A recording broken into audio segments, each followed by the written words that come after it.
Ok. Então, muito boa tarde. Hoje é dia 8 de novembro, estamos aqui, são 4h30, são 16h33. Estamos abrindo a banca de defesa do aluno Caio Nicolela, tá? De TCC, do curso de pós-graduação em Humanidades do Instituto Federal. Essa banca fará parte dela os professores doutores Hélio Rios, professora doutora Rosana Ferrareto. O Caio, ele apresentará para a gente daqui a pouquinho o título da sua monografia, chamado de A Representação Indígena, na obra Trilogia Amazônica, Hipócrates, o Xamã e o Escriba, uma análise literária. Tá? Segundo a nossa definição, o nosso escopo aqui de trabalho, Caio, você teria aí por volta, né, mais ou menos de 30 minutos para você poder fazer a sua apresentação para a gente, tá? E aí, logo depois aí da sua apresentação, nós vamos ter, então, um período de arguição, tá? Em que os professores, então, vão poder fazer as suas observações, né, para você poder responder acerca aí do seu trabalho, ok? Então, assim que você tiver... Queria inicialmente também agradecer muito, né, o aceite da professora Rosana, o aceite do professor Hélio, de eles terem aceito, né, esse convite nosso. Acho que é uma grande honra para nós, né, Caio, ter a Com companhia, certeza. ter o cuidado que eles tiveram de ter lido de antemão, já tenho certeza disso.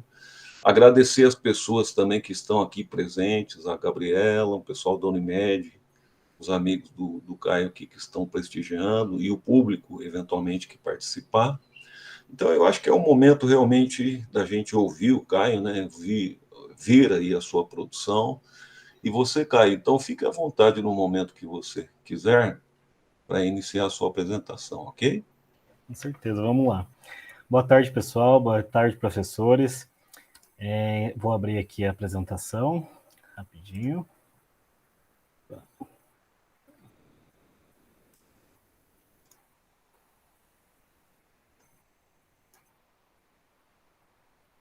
Apareceu aí? Ô, Caio, você me permite, eu só me perdi aqui, eu só esqueci de dizer que eu sou seu orientador, né? Ah, sim. Só isso que faltou. Meu nome é Lincoln, né? Faço parte também do grupo de docência e tive a grata satisfação de ser orientador do Caio, tá? Então vamos para a apresentação, perdão, pessoal. Então, vamos lá. O trabalho é a representação indígena na obra Trilogia Amazônica, Hipócrates, o Xamã e o Escriba. É uma análise literária. Meu nome é Caio César Parreira Nicolela e meu orientador, professor doutor Lincoln Amaral, nosso queridíssimo aí da pós de Humanidades. Então, para introduzir, né, começar a falar um pouquinho sobre essa obra, para fazer essa análise literária, foi pegado algumas partes aí, né, das relações de pertencimentos estabelecidas entre a referida etnia e o meio ambiente, né. Então, o corpus desse trabalho foi unificado nesse sentido, né, para passar os aspectos aí da literatura indígena, né, a sua identidade cultural e as principais contradições históricas que a população vivencia desde o início do processo de colonização, né? Então, assim, como se deu todo esse processo, como que eles foram representados, quais são os direitos dessa população, né? Então, abarcando a literatura indígena aí como ponto central, relacionando com o nosso contexto contemporâneo, tá? Então, para dar início aí de conversa, a gente precisa entender o contexto dessa população. Então, começando a falar do Brasil dos indígenas, né? Coloquei uma tabelinha aqui, que foi feita pela FUNAI, que dá uma estimativa da população indígena, né? Em Ô, Caio, 1500... desculpa te interromper, mas é que eu acho que você não está passando os slides. Não está aparecendo aí? Aqui eu estou passando. Ainda está no primeiro slide. Agora sim, perdão, tá? Perdão te interromper. Pois não. Tá. Agora... Assim fica como? Está aparecendo a tela inteira? Ou está aparecendo o Não, PowerPoint? está aparecendo, não está a tela inteira, está aparecendo Apenas... porque se eu coloco tela inteira, não está passando, então vai ter que ser assim. Pode ser assim, Rosana? Pode ser apresentado dessa forma? Por mim, pode. Tá visível para mim, eu estou tranquila. Pode ser. Para mim também está ótimo. Ok, então, Caio, vamos lá. Tá. Então, assim, em 1500, a estimativa aí seria de 2 milhões a 5 milhões da população indígena, né, com mais de 1.000 povos aí distintos, né, e suas línguas. Então, era 100% dessa população. Já em 1570, essa população se reduz drasticamente, vai para 800 mil, né, ficando aí 94% dessa população. No decorrer que os anos vão passando, esse número vai cada vez diminuindo, né, o que, em termos lógicos, aí, deveriam ser aumentados cada vez mais. Então, vemos lá, na década de 50, já está com 200 mil dessa população, né, correspondendo a apenas 0,37% da população geral. Agora, a gente passando para 2005, né, teve um aumento aí, mas não considerável, né, de 450 mil, né, sendo 0,20% da população total. Então, vemos um extermínio aí dessa população indígena, né? Vemos que ela é minoritária dentro do contexto brasileiro.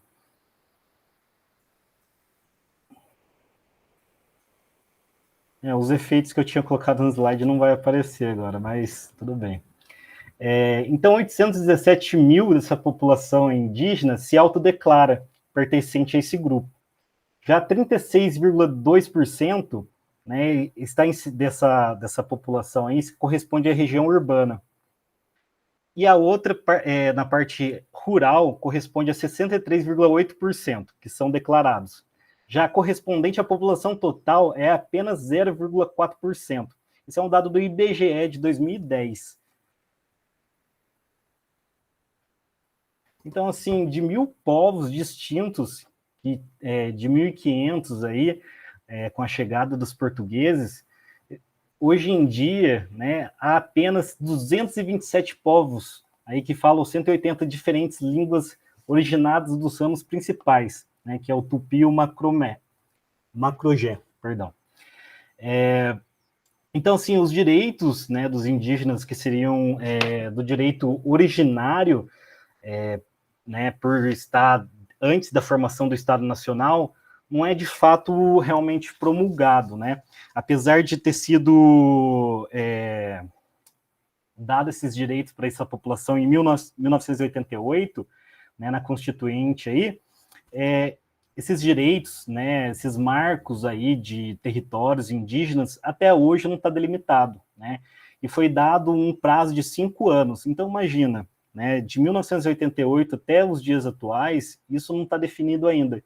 E constantemente na justiça, esses direitos são sempre pressionados sobre a soberania nacional, né? Então, sim, as fronteiras agrícolas é um dos principais motivos aí que tentam, né, tirar essas delimitações do território indígena, né, para cultivo, né, mineração e afins.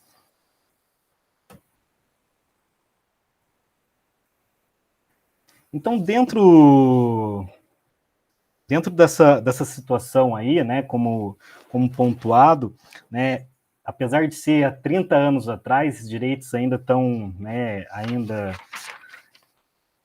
não proporcionados a essa população,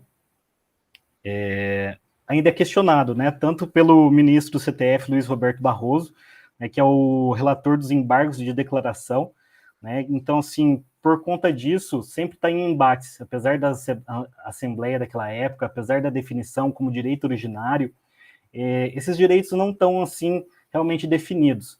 Então, assim, se os direitos, né, dessa população, assim como as suas demarcações territoriais, não estão definidos, como se dá a representatividade dessa população na literatura? É onde que o ponto desse trabalho se abarca, né?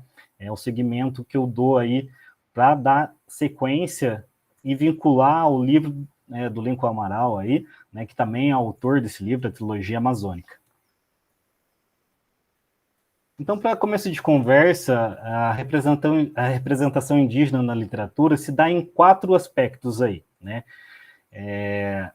Assim como começou os portugueses chegaram no Brasil, também começou a se representar literariamente essa cultura, né? Então, sim, ela é classificada em 4 categorias, né? A literatura indianista, a literatura indigenista, a literatura em línguas indígenas e a literatura indígena, né?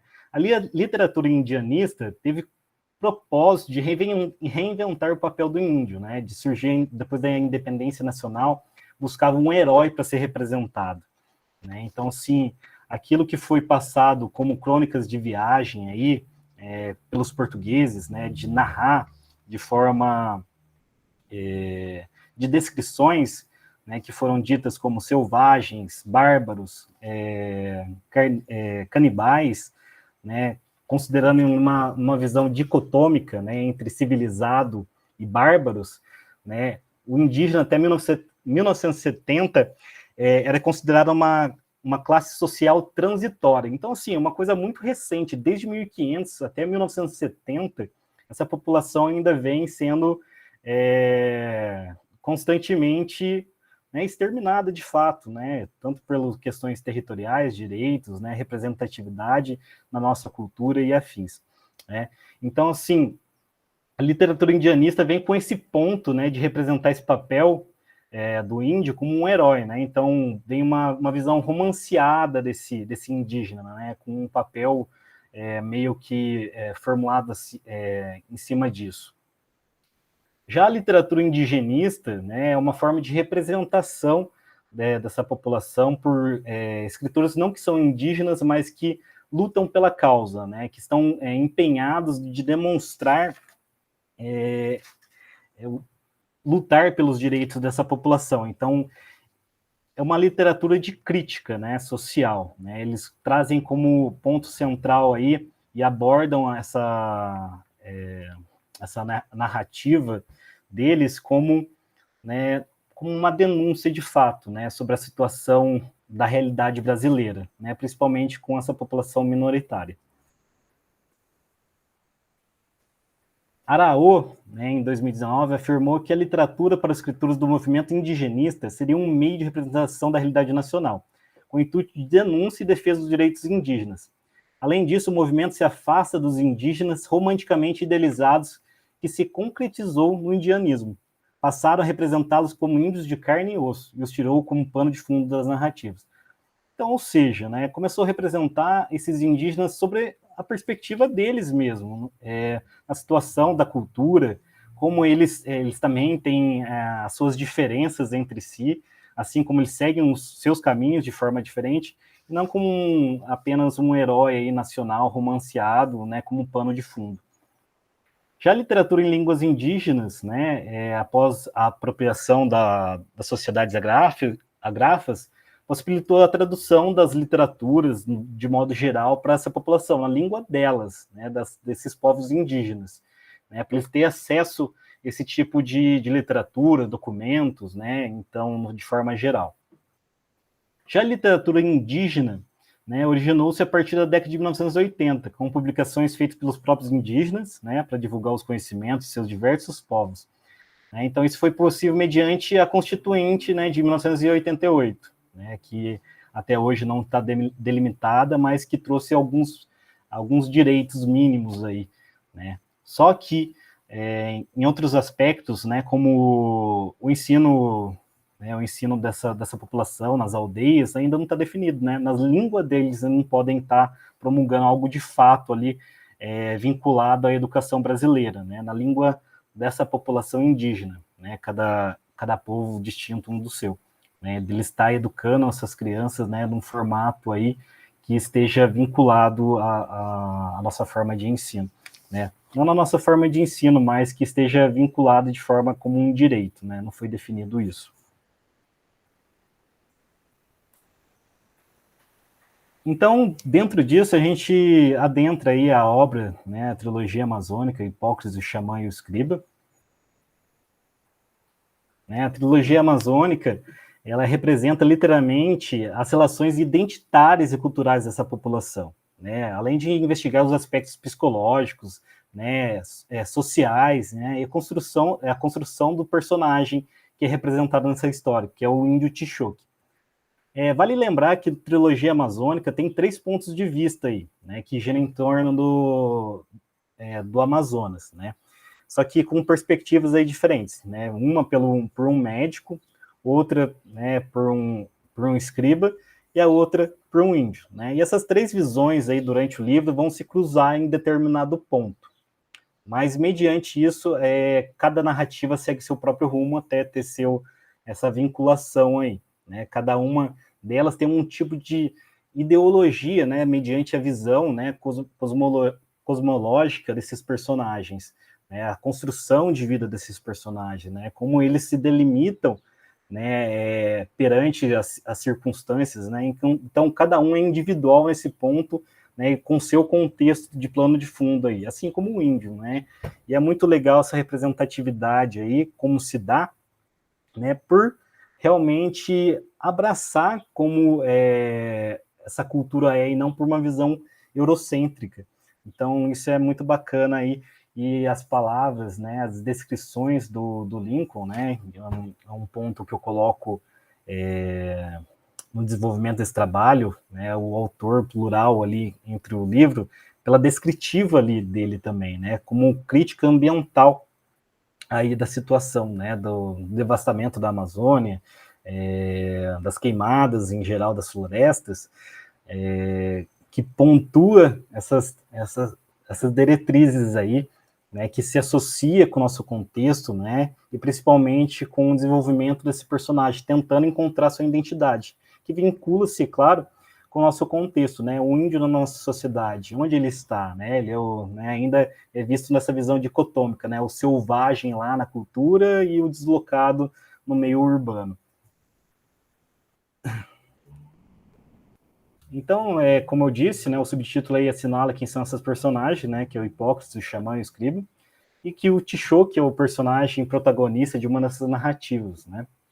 Ele é um personagem aí destinado à grandeza na sua aldeia, né, o Mucaiá, que é o pajé local, né, quer que ele vire, né, o próximo pajé ali, né, que ele siga esse caminho, né, tanto na questão da caça, né, dos costumes, né, dos rituais todos, ele é o pupilo ali para ser guiado nessa jornada. Porém, Tixoque entra num conflito ali, né, da situação que ele se encontra, principalmente quando Lafebre, que é um francês que chega de uma expedição ali na aldeia, e apresenta para ele o rádio. E através do rádio ali, ele fica conquistado pelo foco aí de outras perspectivas de mundo, né?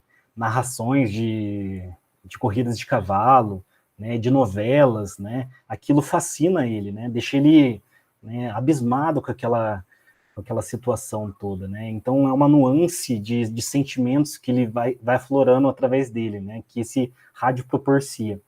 Vale lembrar que o contexto aí da obra se passa mediante a ditadura militar aí no Brasil. Então, assim, vincula-se esse papel aí também, né, da trajetória desses 3 personagens. Então, voltando aí ao Tixoque, né, esse rádio aí que possibilita para ele essa imersão em outro ambiente, outro mundo, faz ele começar a questionar aquilo que ele quer, né? Esse destino que foi colocado para ele na aldeia, né? Ser o pajé de lá. Ele começa, talvez esse não seja o destino dele, talvez seja outra coisa, talvez ele possa escolher outro mundo, outras realidades aí. Então é nisso que ele parte aí e vai para a sociedade, vai numa igreja, né?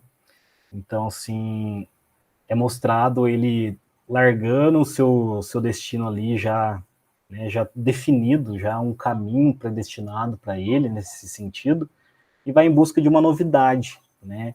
E nesse contexto aí, né, diferente para ele nesse aspecto, né, da civilização, né, como um trata o outro, né? Então, assim, ele numa feira ele vê, né, pessoas se maltratando, né? Então, assim, não oferecendo comida, sendo que na aldeia é tudo compartilhado, né, de todo mundo. Então, ele vê essas nuances de cultura, né, e principalmente os olhares para ele nessa inserção aí. e assim se dá ao desenvolvimento da identidade dele, ele vai se construindo mediante isso, e principalmente depois as outras narrativas se encontram nesse meio. Tem uma fala aí, o que devo fazer para compreender as plantas que curam e a arte da guerra? É uma fala que o Tishoki faz para o Mukayá, o pajé da aldeia. Então, adentrando nesse aspecto aí, né, dentro do livro, eu vou falar da floresta amazônica e os indígenas. Então, separei alguns trechos do livro aí para estar lendo, eu acho que é importante para trazer um pouco da dimensão, como é a narrativa, e principalmente para se apropriar aí do contexto que a gente vai adentrar, tá bom? Então, vamos lá. O alarido dos pássaros se agiganta. Maguaris, araras azuis, arpias tamitatus e papagaios piam prolongada sinfonia. Tishoque lança a linha de Invira, próximo ao peixe, com a isca presa ao anzol de ossos de tatu.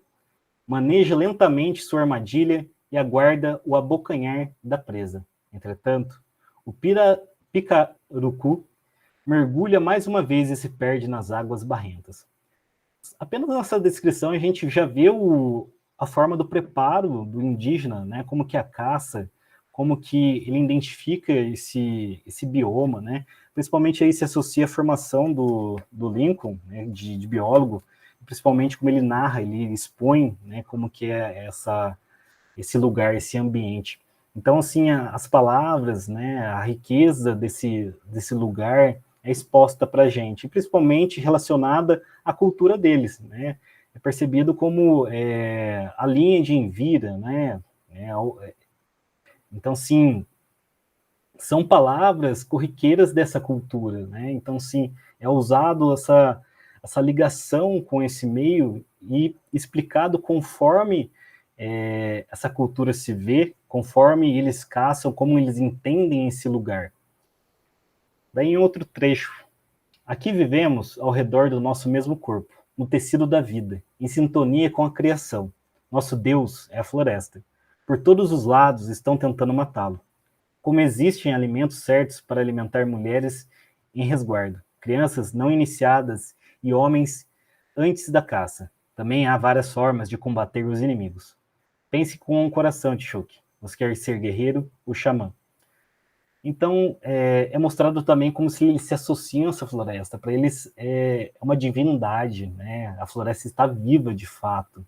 Então, o respeito por esse lugar, conforme eles vivem, né, caçam, né, como os costumes deles, é relacionado totalmente à natureza, totalmente à floresta. Em outro trecho, é exposto como eles se identificam nessa cultura, né? Como eles relacionam isso no dia a dia. Em contraposição a Yubi, o deus Inca, mestre dos mortos, também ronda o local. Inca reina no mundo celeste, no sol que ilumina o dia. Transforma-se na onça devoradora de homens. Todos, mais cedo ou mais tarde, encontram o deus Inca. Quando o apodrecimento da carne produzido pela morte libera os Yushin das pessoas que seguem para as aldeias do céu. Yubi se dilui nos elementos. As águas, o vento, o ar e a respiração transmitem emanações da cobra que transforma o que está em seu entorno. As pessoas, bichos e plantas ficam contagiados pelo poder da jiboia, que integra energias opostas. Então, esses povos, né, o Yaminauá, o Kaxinauá e o Iauanauá, né, usam dessa metanarrativas, né, para contar suas vivências, como eles se relacionam com essa natureza, né, e no caso dessa representatividade aí, do índio Tishoque, ele pertence ao povo Kanishauá, né, então, nesse aspecto, o Kanishauá, ele se caracteriza por ser uma apresentação, né, como uma saga dessas metas narrativas, né? E principalmente apesar dessa variação dos povos, elas seguem a mesma linha tênue aí, né? Então se mantém, em certo aspecto, a narrativa dessa história, claro, mudando um pouquinho de povo para povo.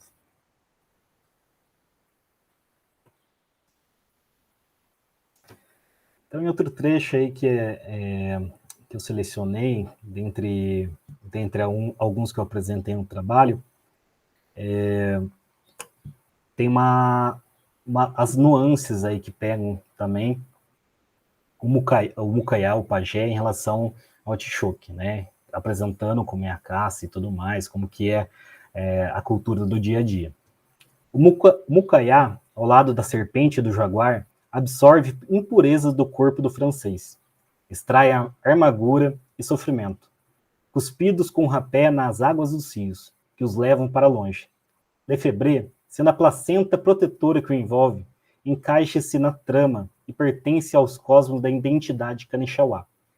Lefebvre, como eu disse, né, um francês aí numa expedição que adentrou essa aldeia, é um personagem com um contexto complicadinho aí, e que tem, né, sua ideologia, né, que explorou muito, e mesmo assim essa aldeia o acolhe, né, realmente faz ele se pertencer dessa identidade Kanishawá, né, faz ele pertencer esse ritual de fato, né, o acolhem, né, naquele ambiente ali, né, o posicionamento desses indígenas em relação ao outro, né.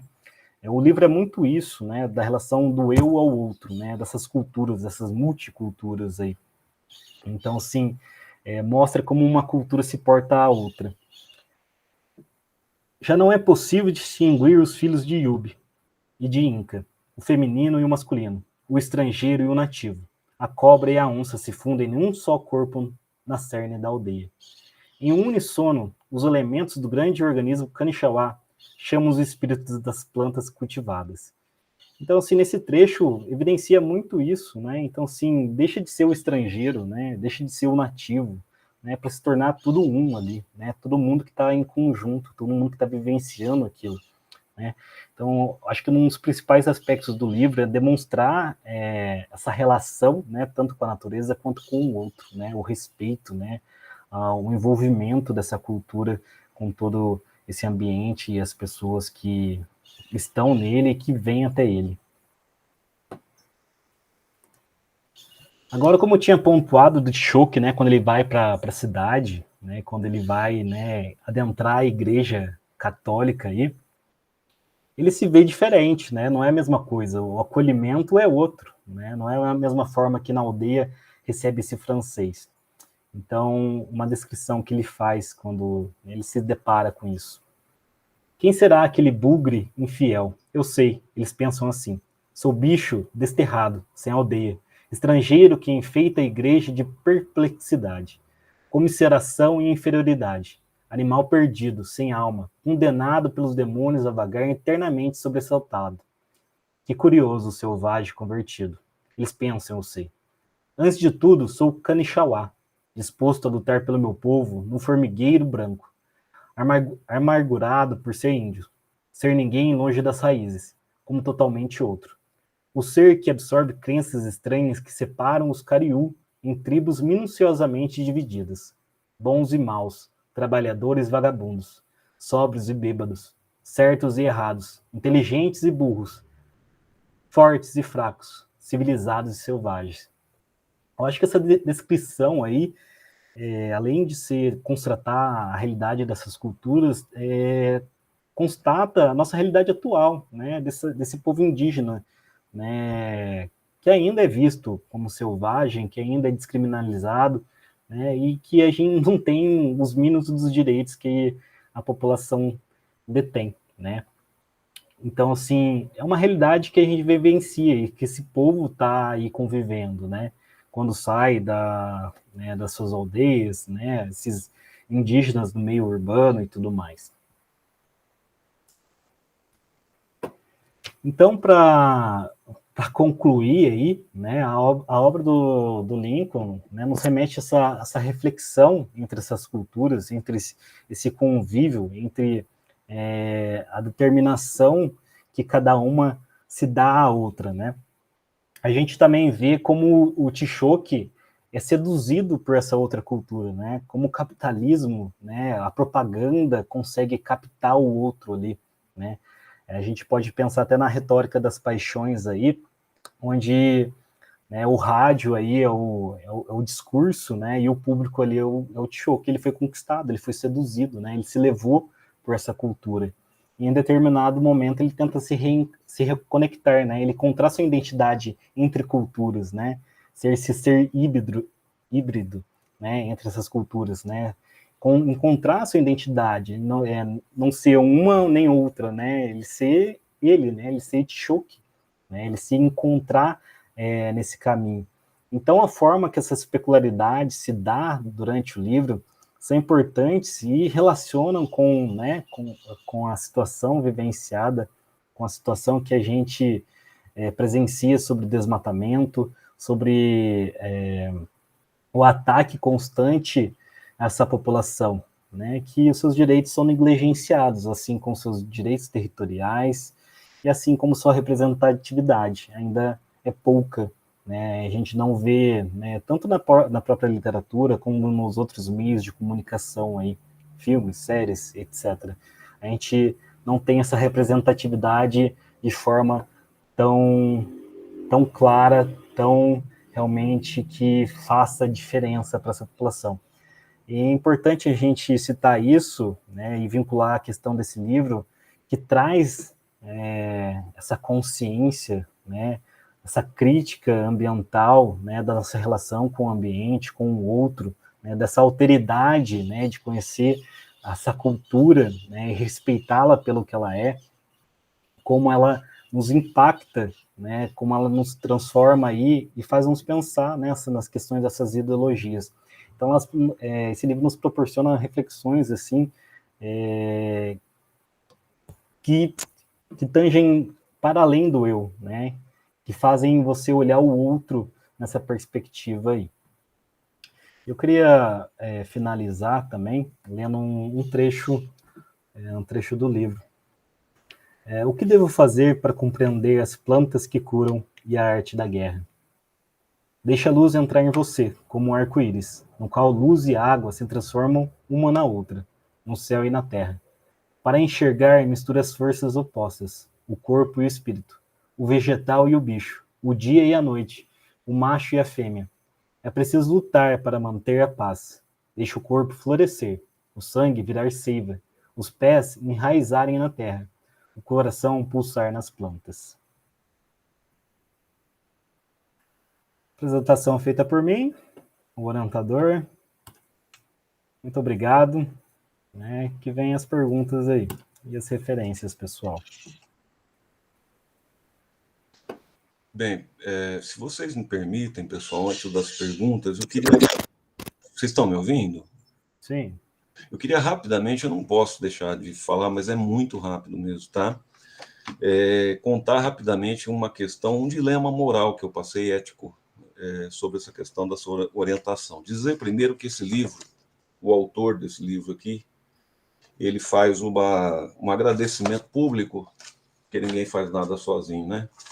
O autor diz assim: agradeço as sábias opiniões e as preciosas sugestões oferecidas por Emília Amaral, que é a irmã do autor, por Robson Batista dos Santos Rasma, que é um professor do Instituto Federal, e por Rosana Ferrareto Lourenço Rodrigues, que está presente aqui, que com generosidade, competência e zelo realizaram a leitura crítica desse livro. Então, na verdade, esse livro, ele também recebeu a contribuição de colegas, de pessoas aí.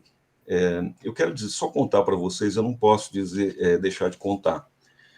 Eu tive um dilema ético, na verdade, de fazer essa orientação, porque preciso explicar para vocês. O Caio, ele é escritor também, e isso surgiu de um processo. Nós fazemos parte de um grupo de direitos humanos, cujo líder é o professor Hélio, que está aqui também, e nós fizemos uma live, e eu tive a oportunidade de conhecer o Caio, além de ser professor.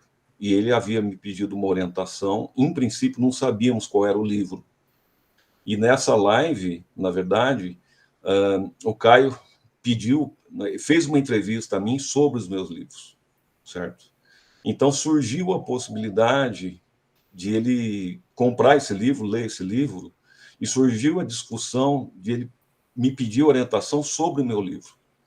Então eu fiquei realmente, eticamente, bem dividido sobre essa possibilidade, no seguinte sentido: me pareceu duvidoso. Eu falei, será que seria válido eu, sim, orientar um trabalho sobre um trabalho meu? Fiquei bastante em dúvida sobre isso. Então, eu quero dizer para vocês que fiquei dividido, fiquei muito tempo em dúvida, e apenas depois de refletir bastante, eu quero dizer para vocês que eu tentei e procurei o maior distanciamento possível enquanto orientador, respeitando o trabalho do Caio e procurando ter realmente o maior distanciamento no sentido de analisar o trabalho dele como um trabalho de fato dele. Quero deixar muito claro isso. E respeitando, de fato, a análise dele. Só isso que eu queria deixar presente, porque eu quero que vocês entendam que é complicado a gente procurar esse distanciamento, né? E foi o que eu tentei fazer. Mas, enfim, então, agora nós vamos aí para a apreciação, né, dos nossos colegas. Gostaria de perguntar, professor Hélio, professora Rosana, se vocês têm alguma preferência, se o Hélio quer falar primeiro, se a Rosana quer falar primeiro, vocês podem ficar à vontade. Você que escolhe, Lincoln. É difícil para mim escolher, né? Eu prefiro vocês, se vocês quiserem. Quer ser por ordem alfabética, para não ter, assim... Pode ser por ordem alfabética, Rosana? Tudo bem? Não vai dar problema? Então, pode ser? Tudo bem? Então, o Hélio inicia, Hélio. Arguição, por favor. Pode ser, obrigado. Muito obrigado, viu? Eu que agradeço. Bom, bem, eu vou fazer um comentário, não há nenhum problema ético de você ser orientador de alguém que trabalha em cima do seu próprio trabalho, da sua própria obra. O Brasil, ele veio, a partir da década de 80, só um detalhe interessante, nós tínhamos uma visão muito conservadora de orientação, sobretudo nos cursos de estrito sensu. Isso foi se quebrando. Eu conheci, tive uma boa relação de amizade com ele há um tempo, né? O Pedro Demo, quero trazer o Pedro Demo aqui para pós, justamente para conversar sobre isso, né? O Pedro Demo, ele não é o pai da observação participante, mas é um dos métodos que quebra todos esses paradigmas, essas limitações. Hoje eu posso fazer um trabalho de mestrado, doutorado sobre mim mesmo, meus depoimentos, sobre minha vivência. Posso orientar alguém, só para título, não quero me alongar nisso, mas só a título de ilustração também. Na PUC São Paulo, teve um trabalho de um aluno que ele fez sobre os comentários dos professores sobre os próprios alunos. Tudo que os professores... Ele ficava espionando na sala dos professores, nos corredores e tal.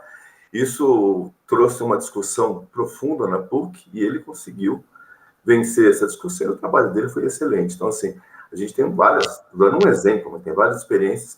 Eu acho que, pelo contrário, foi super importante a tua orientação do trabalho do Caio. Primeiro, porque o Lincoln ele é muito rigoroso. Rigoroso não é igual chato, tá, gente? Rigoroso é igual seriedade, excesso de seriedade. Muito pelo contrário, o Lincoln tem uma flexibilidade muito grande. Para mim, é um grande amigo, inclusive.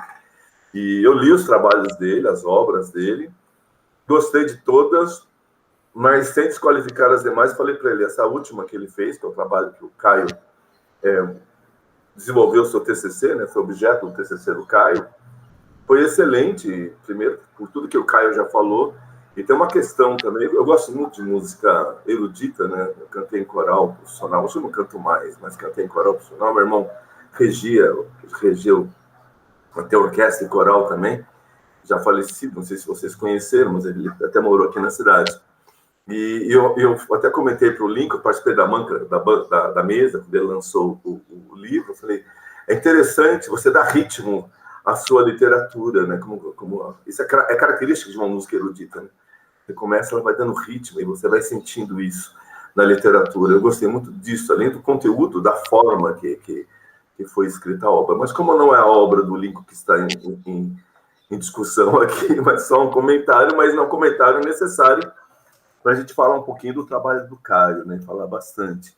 Eu queria comentar também que a minha experiência com índio, eu fiz muita militância em várias frentes, mas de índio eu nunca fiz. Já fui em passeatas, etc. Tal, mas eu conheço pouco cultura indígena. Fui professor de antropologia, eu deveria conhecer mais. Mas eu tive umas experiências curiosas. Uma porque morou um índio na minha casa durante um ano, mais ou menos, acho que um pouco menos que isso. Porque meu pai era da igreja presbiteriana, ainda e tinha aquele lance de igreja fazer missão indígena e tal. E aí, na época da ditadura, eu era criança. E eu lembro que o índio fugiu da FUNAI e foi morar em casa. Meu pai acolheu esse índio e tal, e depois fugiu. Então, assim, foi um contato, tinha 6, 7 anos, então eu lembro muito bem. E um outro foi uma amizade que eu consegui com Orlando Vilas Boas, já falecido recentemente, os famosos irmãos Vilas Boas, né, os sertanistas. Quando eu conheci, os outros 2 irmãos já haviam falecido, ele morava nas Perdizes, e eu me encontrava com ele e levava para falar com meus alunos frequentemente. Aprendi muito com ele, né? Muito, porque eu tinha muito preconceito por conta do projeto Rondon, aquele diálogo com os militares. Mas o Orlando Vilas Boas, ele tem dupla vantagem, além de conhecer muito bem, ele se envolveu muito. Ele é uma pessoa de uma sensibilidade muito grande à causa indígena. Hoje está o filho dele, que eu esqueci o primeiro nome dele, mas é alguma coisa Vilas Boas, que é advogado e está bem envolvido com a questão indígena. Então, a minha experiência com o índio não é tão forte assim, mas eu tenho essa pequena experiência. E as leituras que na antropologia a gente faz, é a partir dela que eu queria conversar um pouquinho. Porque o Caio, ele traz algumas coisas interessantes, e eu não vou entrar na questão metodológica, como eu falei para você que o Lincoln é muito rigoroso, e tem a Rosana aqui também, que é fantástica para esse tipo de trabalho. Eu admiro muito essa visão da Rosana, e nem na questão questão de língua portuguesa, essas coisas, eu não vou entrar muito na gramatical, essas questões, não é minha praia.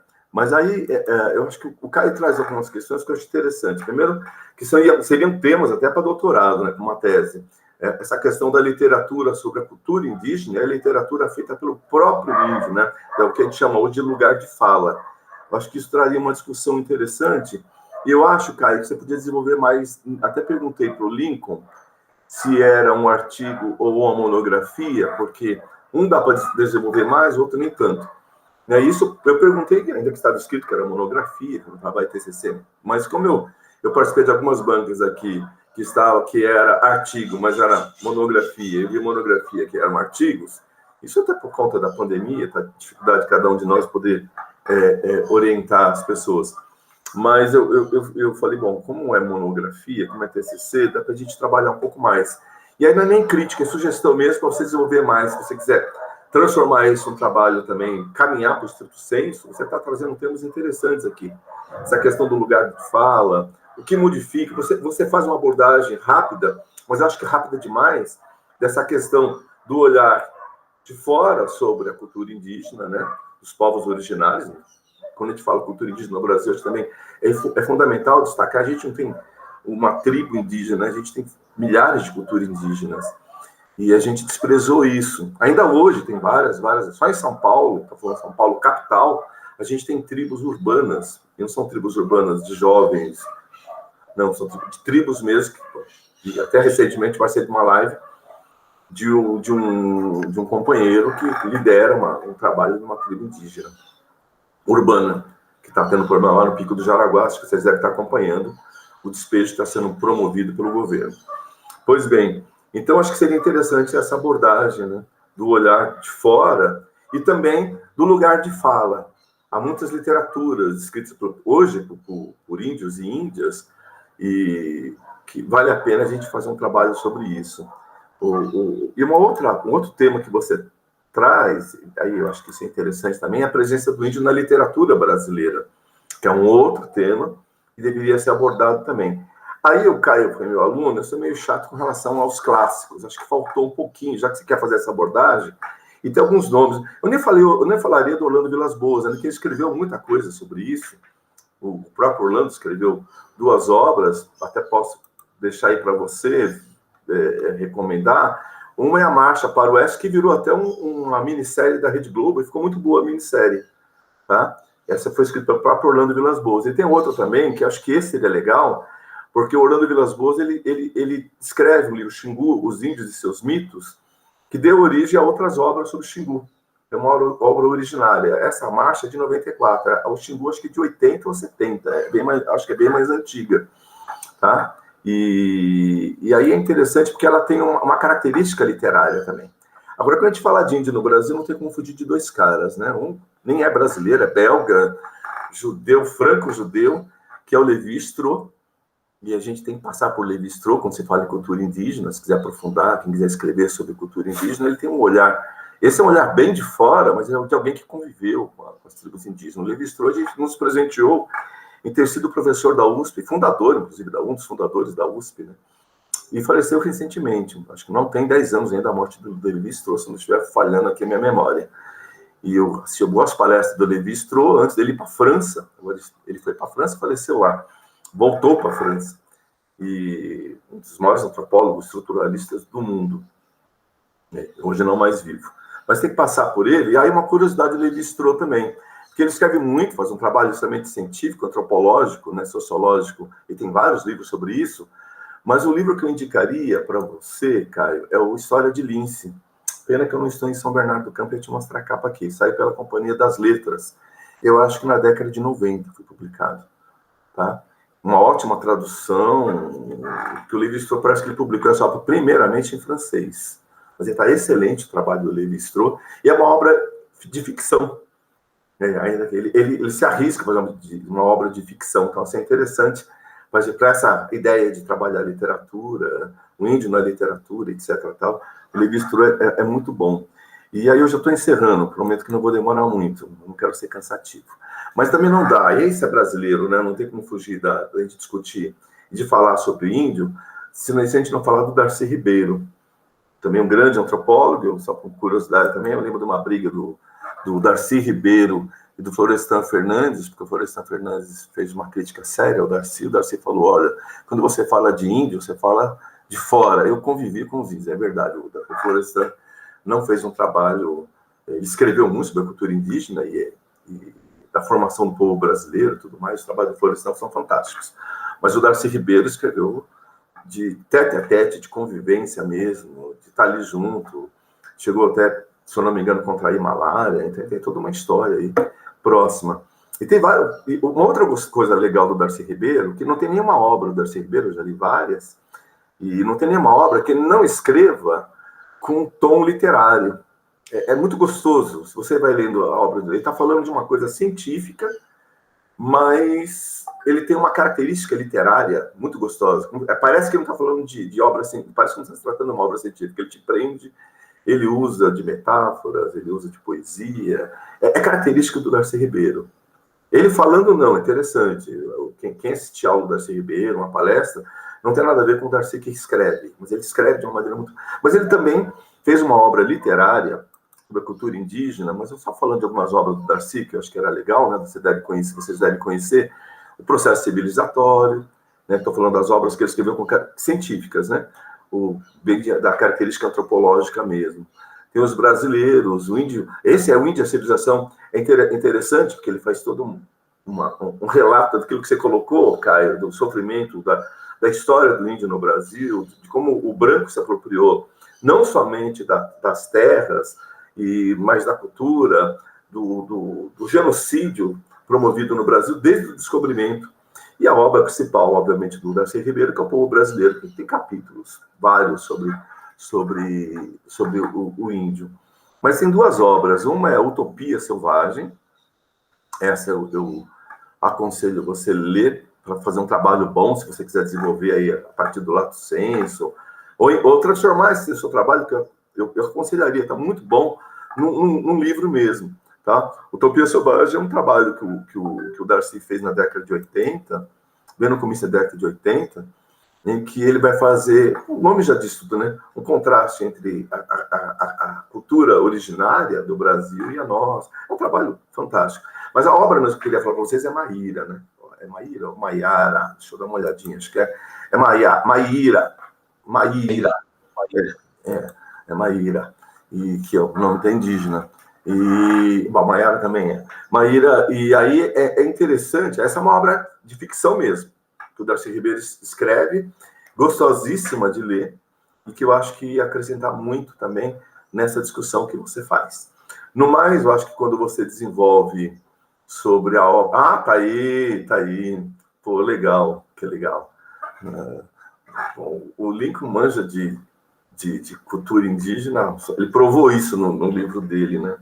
Mas quando você desenvolve agora sobre o livro do Lincoln, eu acho super legal, porque você vai destacando algumas coisas que a gente que leu não observou. Eu particularmente não. Eu sou muito chato em ler. O Lincoln uma vez ficou com raiva de mim, porque eu fui crítico demais. Ele falou, seja ácido. Eu já sou ácido, né? Então, assim, não precisava falar. E quando o cara insiste para eu ser, então engrosso mais o caldo. Mas, assim, eu curti muito isso que você fez em trazer algumas coisas que estavam na essência do livro que a gente não observou, né? Mesmo com olhar, porque uma coisa é você ler, um amigo mandasse falar, lê o meu livro aí com olhar crítico. Uma coisa é ler com curtição. Eu li a obra dele depois com curtição, tá? E aí outra coisa, né? Com prazer e tal. Mas quando alguém pede para você ler assim, a gente, por uma questão mesmo de amizade, a gente vai tentando observar algumas coisas. Mas eu curti muito essa obra e curti muito as observações que você fez. E são observações do ponto de vista acadêmico, assim, são observações muito boas, assim, muito profundas. O que, para mim, não surpreendeu, porque eu conheço o Caio e a qualidade do Caio é muito boa, né? O Lincoln bem lembrou, ele participou daquele trabalho do nosso projeto de extensão e arrasou ali, né? Foi muito bom.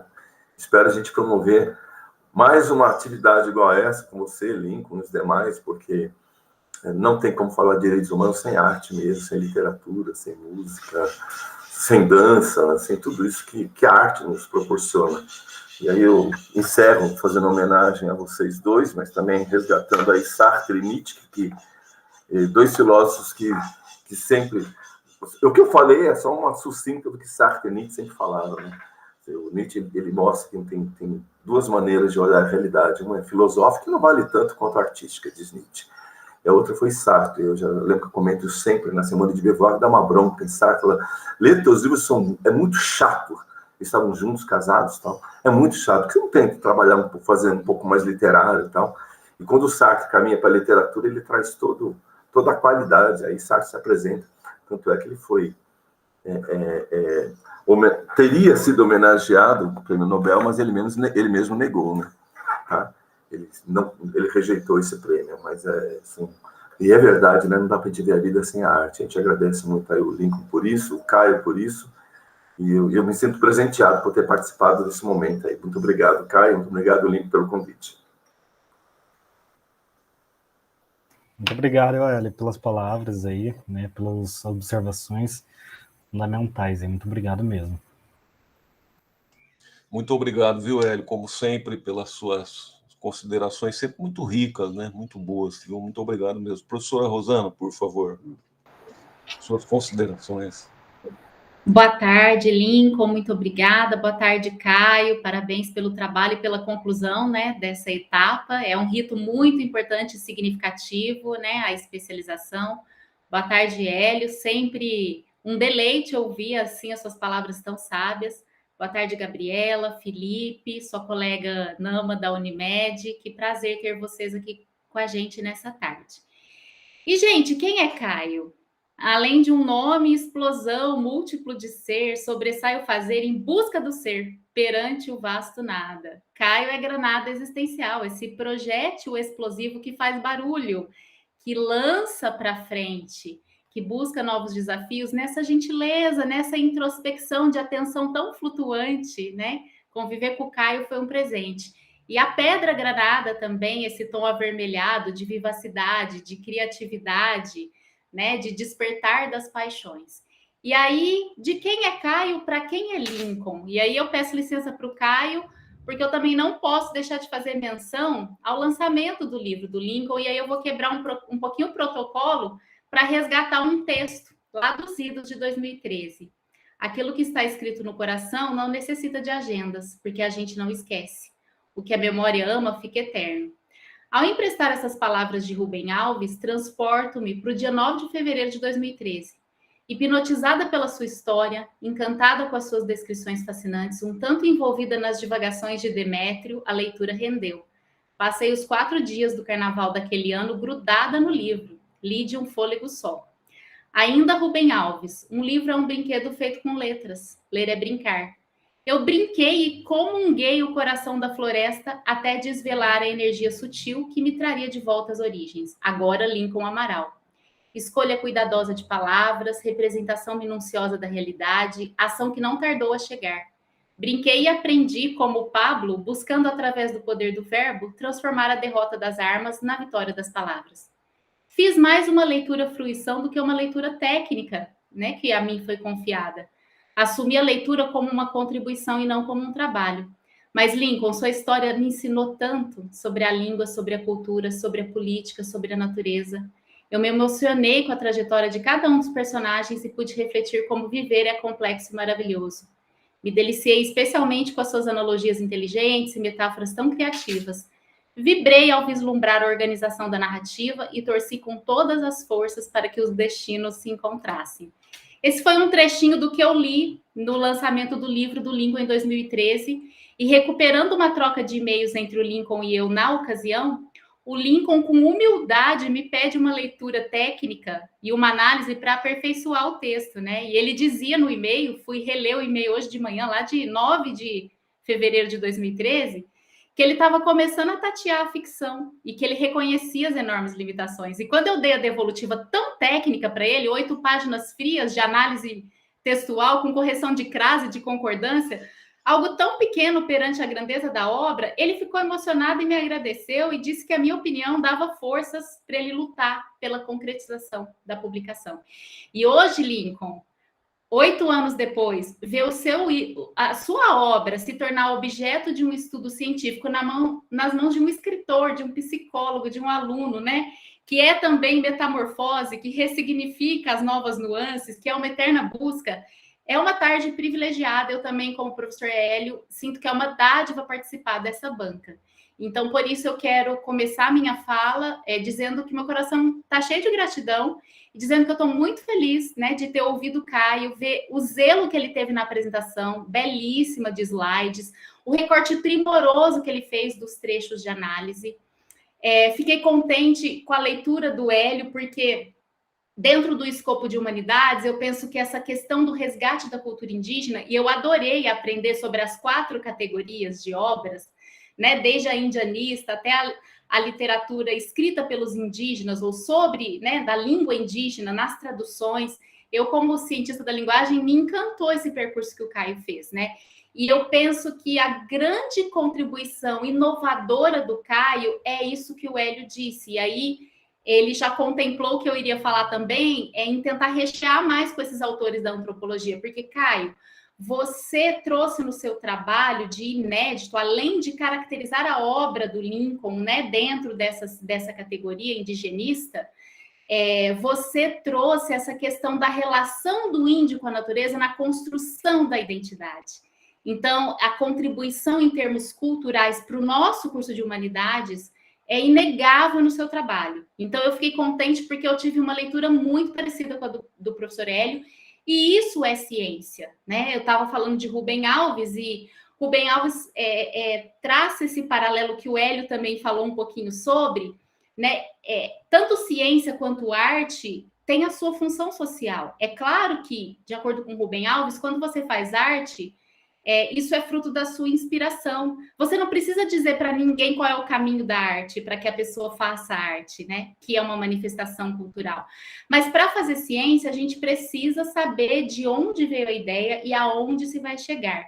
Então, por este motivo, a minha contribuição aqui na sua banca, a partir das coisas que eu vou tecer agora, dizem respeito a fechar algumas pontas metodológicas para valorizar mais o seu trabalho e fazer algumas contribuições no sentido de organização do seu texto. Eu não vou tocar aqui em aspectos textuais e de ABNT, porque eu fiz essas observações no texto, vou passar para você, para o seu orientador, né? Vocês podem acatar, verificar se está de acordo.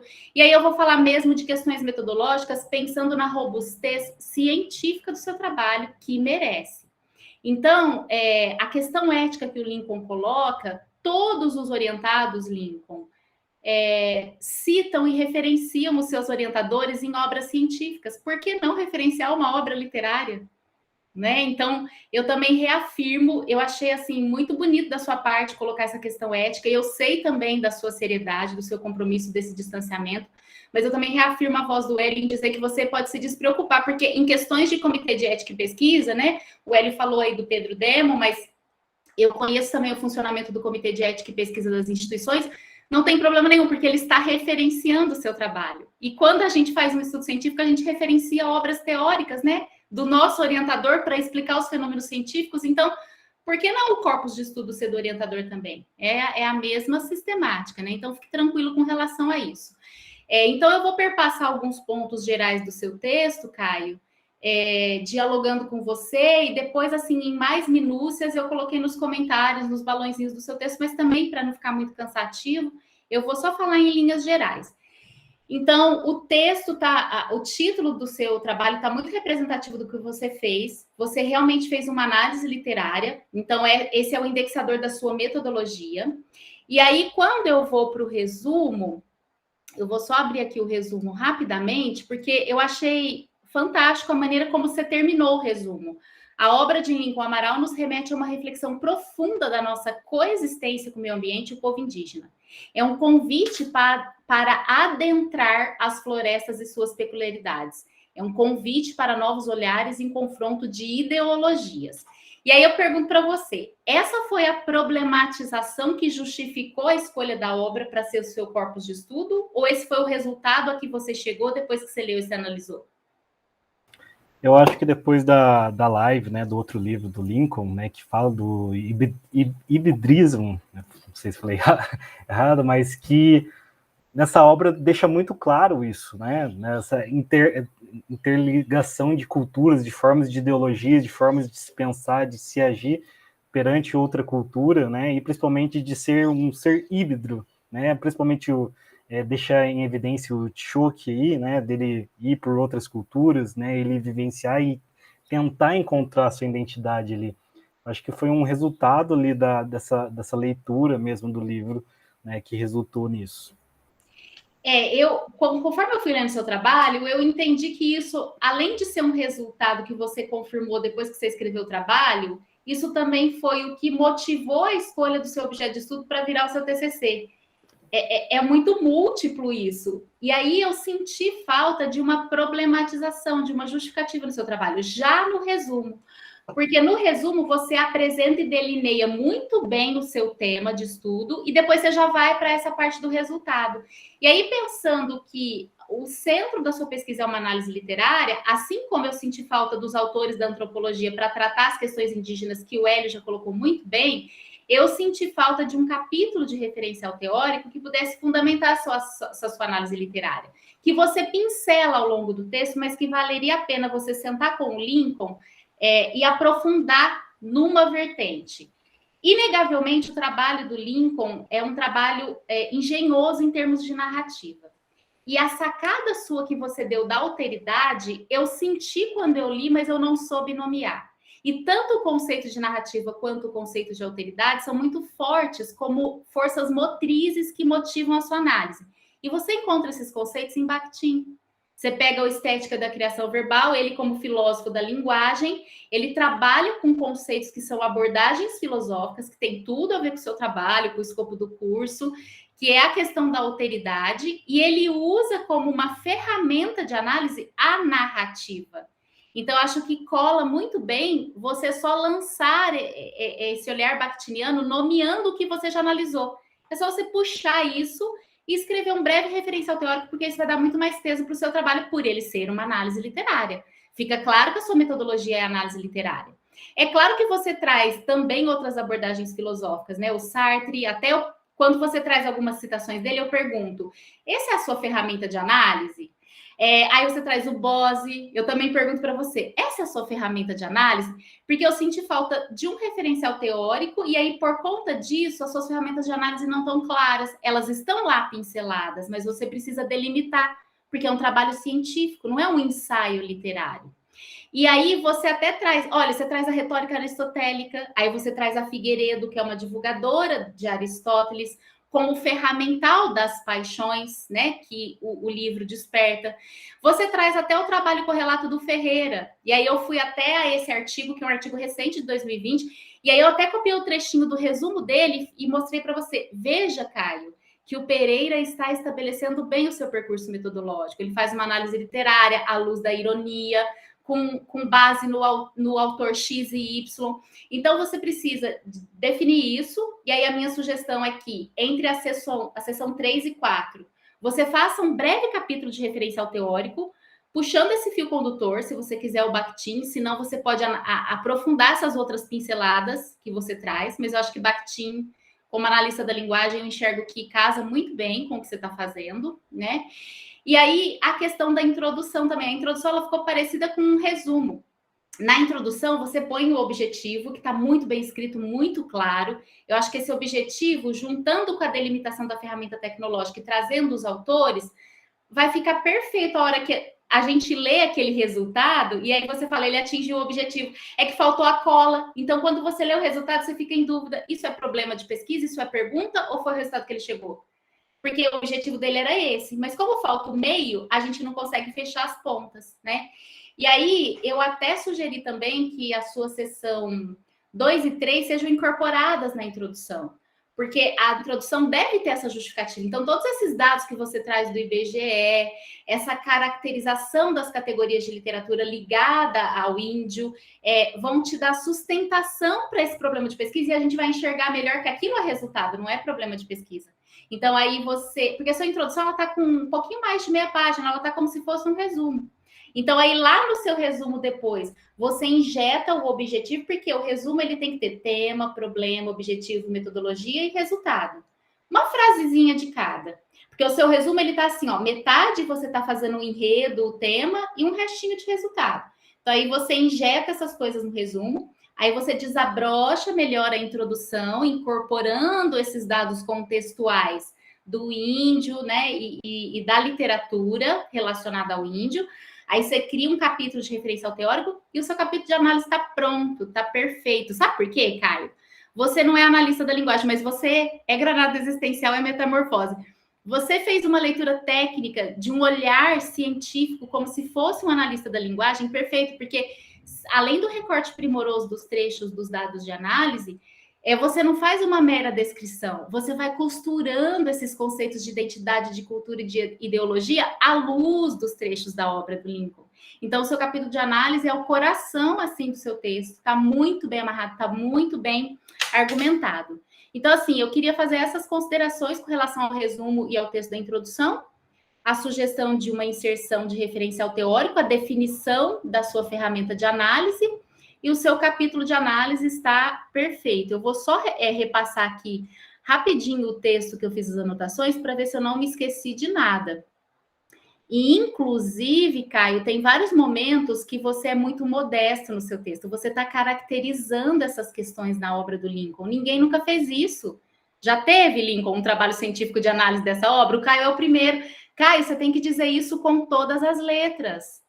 Você atingiu como resultado essa caracterização da obra do Lincoln como uma amostra dessa literatura qual que é a segunda categoria? Tem a indianista e indigenista, como é que é? Esqueci já. Indigenista. Então, assim, eu vou provocando você o tempo todo no texto. Eu falei, Caio, você está vendo que você tem evidência para comprovar o ineditismo do seu trabalho, né? E muitas coisas que você foi pegando da sensibilidade do Lincoln e da riqueza linguística do Lincoln, eu fui pondo, adorei, senti a mesma coisa. Então, eu fui colocando críticas e elogios aí ao longo do seu trabalho, e aí você veja com o seu orientador que vocês acham por bem acatar, mas essas são as minhas singelas contribuições aí. Quero terminar dizendo que eu admiro muito o trabalho do Lincoln, admiro muito o trabalho do Caio, né? Dei uma passada aí pela obra dele. Eu li muitas coisas do Granada Existencial, graças ao Instagram do Caio, a gente tem contato direto, né? E hoje de manhã eu estava passeando lá pela Amazon, olhando o Incógnita do Despertar, um conto que não se tornou história, o Invasor de Sonhos, né? E é muito bonito você ver esse olhar de um escritor para escritor, né? Então, parabéns, muito obrigada mais uma vez pela oportunidade. Eu que agradeço, né? E não foi singelas, não, foi grandiosas aí, contribuições. Muito obrigado mesmo aos dois, o professor Hélio também. O Caio, você quer dar mais uma devolutiva para eles sobre o que eles falaram, uma coisa mais sobre... Não, eu concordo totalmente. Eu acho que as pontuações dos dois, né, entrelaçam aí o que pode de melhorar aí, né, tanto questões, né, dos autores da antropologia, né, dar um norte ali na introdução e fazer esses ligamentos para estruturar melhor o trabalho. Eu acho que os apontamentos aí são fundamentais para a melhoria dele, né? Concordo plenamente. Eu só queria também complementar e dizer que a gente teve muita sorte, viu, Caio, nós dois, com essa banca, porque eu acho que eles conseguiram amarrar no trabalho tudo que a gente precisava, realmente. A questão das observações muito pertinentes dos dois, da questão dos dois mesmo, acho que em complementação, foi um perfeito, perfeito. E eu pediria, acho que eles vão enviar para nós, né, depois as contribuições, que eu acho que são muito válidas, a gente vai ter tempo de observar isso com calma. Agora eu vou pedir, então, para nós sairmos, né? Nós vamos ter que sair dessa sala, nós três, vamos ter que bater aquele papinho tenso. E, e a gente, vou pedir para vocês aguardarem, por gentileza, um minutinho, e a gente volta, tá? Daqui a uns 5 minutinhos, tá? Vamos fazer o seguinte, vou colocar o link para vocês lá no WhatsApp, pode ser? A gente já se encontra? Pode ser? Ok, até já, então.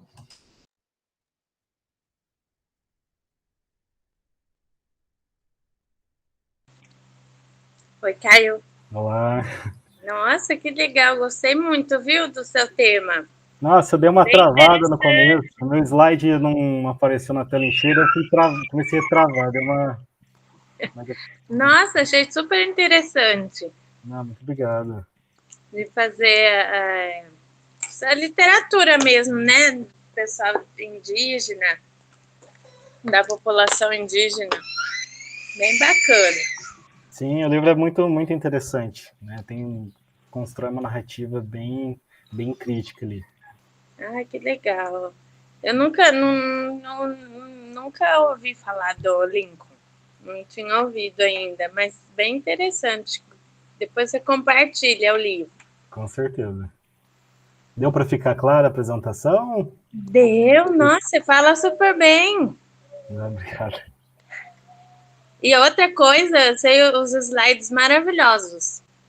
Então, não deu, eu tinha editado todo ele para apresentar, não foi, sim, né? Tem efeitos, né, que você então. falou.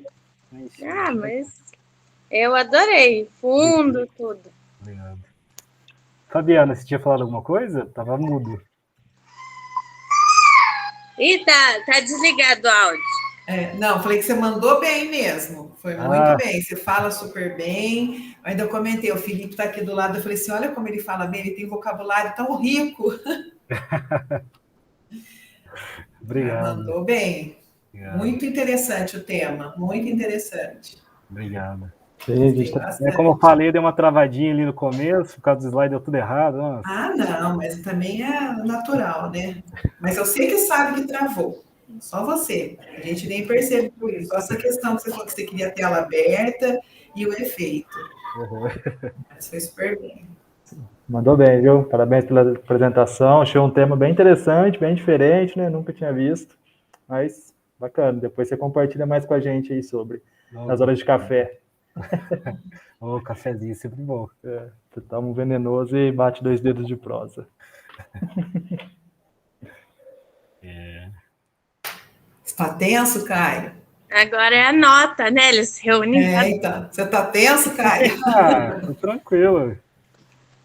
Você estava demonstrando que você estava tranquilo. Não, eu fiquei mais travado no começo mesmo, que eu falei para vocês, a apresentação. Deu errado o slide lá, nossa, e agora? Agora eu vou conseguir fazer mais nada, né? Eu tinha tudo certinho, aparecendo os números ali, né? E cortou. Mas foi super bem. Vamos lá. Acho que a Rosana está voltando. Então, é o seguinte, nós nos reunimos, viu, Caio, e conversamos, e houve aí um consenso. Você está aprovado, parabéns, tá? Obrigado. Você está aprovado por consenso, o pessoal gostou bastante do seu trabalho. Eu queria só aproveitar, e eu não posso deixar de dizer aqui algumas palavras, que é o seguinte, além da competência assim, do professor Hélio, da professora Rosana, né, do brilhantismo intelectual que eles colocaram aí, que todos assistiram, que é costumeiro, eu acho o seguinte, que não é só isso que importa, entende? Não é só brilhantismo que interessa, é generosidade. Eu acho que a gente conta com isso também. Só brilhantismo intelectual não vale, entende? Eu queria, de público, agradecer pela generosidade dos dois entende? Pelo trabalho que eles tiveram. Você vê que eles tiveram trabalho, viu, Caio? Eles pegaram o teu texto, leram, foram horas de análise. Poxa, que análise primorosa que os dois fizeram, sabe? Tiveram horas e horas de leitura. Eu acho que isso é generosidade que eles tiveram com você, comigo, né? Antes de ser também esses grandes mestres aí que eles são, né? A humanidade que eles tiveram, entende? A compreensão humana da dimensão tua, você como psicólogo, você como escritor, análise da dimensão sua como pessoa, entende? Acho que tudo isso é válido, tudo isso é importante. A gente aqui não é só técnico, a gente não é só robô, a gente não é só máquina.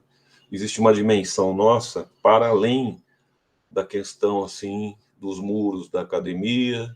A Rosana acho que demonstrou muito bem isso, o Hélio demonstrou muito bem isso. São pessoas que te conhecem, pessoas que sabem quem você é, sabem quem a gente é, né?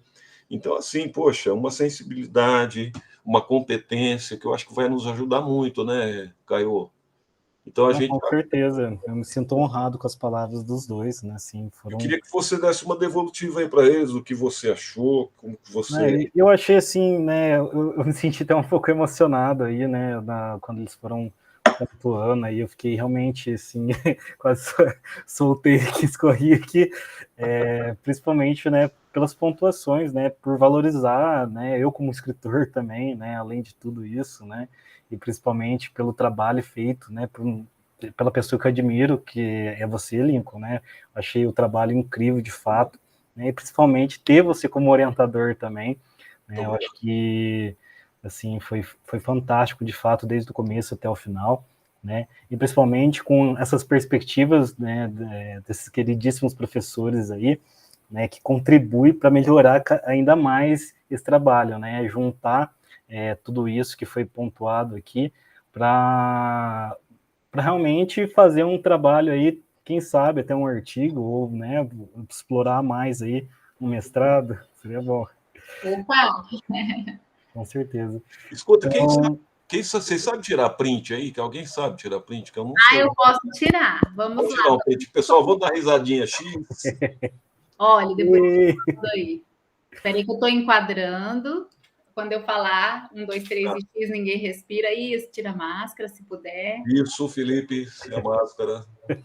Então vai. 1, 2, 3 e... Aê. Aí eu mando, pode deixar. Caio, palmas pro Caio. Parabéns, Obrigado, Caio. pessoal. Mais um para a conta da metamorfose, né? Acordou hoje psicólogo, escritor, aluno da Humanidades e vai dormir especialista em Humanidades. Já pensou? Rosana, muito obrigado. Hélio, muito obrigado por tudo, viu? Eu fico grato a você e o Caio. Obrigado também, Rosana. Aprendi bastante com você hoje, Rosana. Obrigado, Gabriela, Felipe, Nama. Tá? Obrigado, pessoal, por terem vindo aqui prestigiar. Felipe, Gabriela e Nama. Gabriela lá no Unimed. Gabriela é figurinha carimbada lá do Unimed, né, Gabriela? Eu tive lá. Pessoal, obrigado por tudo. Um beijo para vocês. Tchau. Muito obrigado. Tchau. Tudo de bom. Boa tarde. Tchau. Boa tarde. Obrigado. Até mais. Valeu. Ô, Rô, manda depois a foto. Já foi. Tchau.